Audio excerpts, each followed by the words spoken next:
Front page life کے معزز دوستوں کو سید فرید شاہ کی جانب سے السلام علیکم۔ دوستوں، آج ہم ایک ایسی زبان کی بات کریں گے جو برصغیر کی ثقافت، تاریخ اور ادب کا لازمی حصہ ہے۔ جی ہاں، ہم بات کر رہے ہیں اردو زبان کی۔ آپ نے اردو میں شاعری سنی ہوگی، افسانے پڑھے ہوں گے اور روزمرہ گفتگو میں اس زبان کا استعمال بھی کیا ہوگا، لیکن کیا آپ نے کبھی سوچا ہے کہ یہ زبان کیسے وجود میں آئی؟ اس کا تاریخی پس منظر کیا ہے؟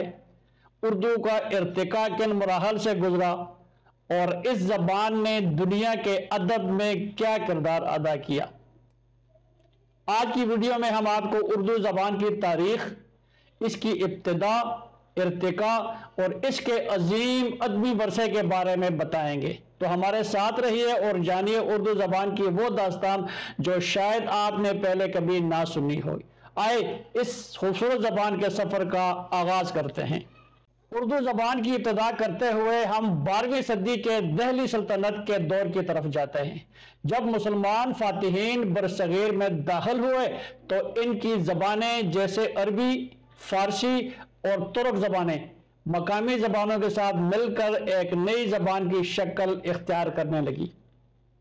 یہ زبان اپنے آغاز میں ہندی یا رہتا کہلاتی تھی، جو مختلف زبانوں کا مجموعہ تھی، لیکن جب یہ لشکر کی زبان بنی تو اس کا نام اردو پڑ گیا۔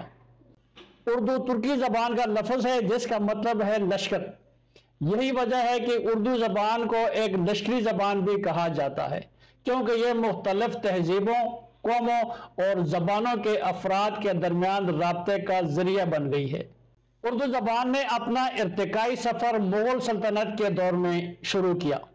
مغل بادشاہوں کے دربار میں فارسی زبان کا زیادہ استعمال تھا، لیکن عوامی سطح پر اردو مقبول ہونے لگی۔ مغل دور میں اردو کو ترقی ملی اور اسے عام بول چال اور دربار دونوں میں اپنایا گیا۔ اردو زبان کا ادبی ورثہ بھی اس دور میں اپنے عروج پر پہنچا۔ اردو شاعری اور نثر دونوں نے مغل دور میں اہم مقام حاصل کیا، اور اردو شاعری میں میر تقی میر اور مرزا غالب جیسے عظیم شعراء نے زبان کو نیا رنگ دیا۔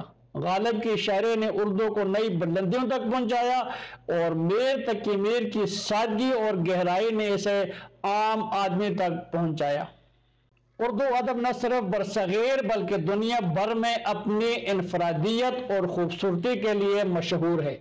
شاعری ہو، افسانے ہو یا ڈرامے، اردو ادب نے ہر شعبہ میں اپنا مقام بنایا ہے۔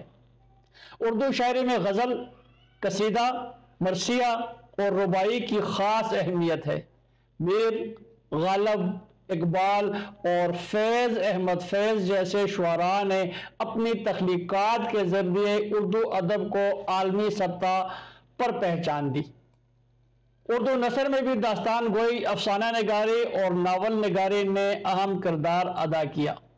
سعادت حسن منٹو اور قرۃ العین حیدر جیسے ادیبوں نے اردو افسانے کو بام عروج تک پہنچایا۔ جدید اردو کا کردار۔ آج کے دور میں اردو زبان کی اہمیت مزید بڑھ چکی ہے۔ پاکستان میں یہ ایک قومی زبان ہے اور بھارت میں دوسری بڑی زبان کے طور پر جانی جاتی ہے۔ اردو صحافت، فلم، ڈرامہ اور سوشل میڈیا کے ذریعے دنیا بھر میں بولی اور سمجھی جا رہی ہے۔ آج بھی اردو زبان کی شیرینی اور سادگی لوگوں کو اپنی طرف متوجہ کرتی ہے۔ بیرون ملک بھی اردو بولنے والے کمیونٹیز میں اردو زبان کی ترویج جاری ہے اور اردو کو بطور عالمی زبان کے طور پر تسلیم کیا جا رہا ہے۔ اردو کا مستقبل۔ اردو زبان کا مستقبل بہت روشن ہے۔ نئی نسلوں میں اس زبان کو سیکھنے کا رجحان بڑھ رہا ہے اور اس کا ادبی ورثہ محفوظ کیا جا رہا ہے۔ اردو زبان اپنی فطری خوبصورتی اور اظہار کی صلاحیت کی وجہ سے ہمیشہ زندہ رہے گی۔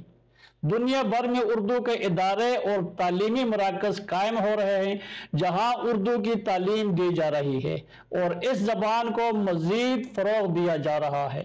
اردو شاعری، ادب اور فنون لطیفہ کا یہ سفر جاری رہے گا اور آنے والی نسلوں کو اردو کا ورثہ منتقل ہوتا رہے گا۔ یہ تھی اردو زبان کی تاریخ اور اس کا ارتقائی سفر، جو ہمیں بتاتا ہے کہ یہ زبان کتنی عظیم اور تاریخی حیثیت کی حامل ہے۔ اردو زبان صرف ایک ذریعہ اظہار نہیں بلکہ یہ تہذیبوں، ثقافتوں اور ادب کا سنگم ہے۔ ہمیں امید ہے کہ آپ کو آج کی ویڈیو پسند آئی ہوگی اور آپ نے اردو زبان کے بارے میں بہت کچھ سیکھا ہوگا۔ اگر آپ کو ہماری ویڈیو پسند آئی ہو تو لائک اور شیئر ضرور کریں اور ہمارے چینل فرنٹ پیج لائف کو سبسکرائب کرنا نہ بھولیں تاکہ آپ ہمارے نئی ویڈیو سے باخبر رہ سکیں۔ ملتے ہیں اگلی ویڈیو میں، تب تک کے لیے اللہ حافظ۔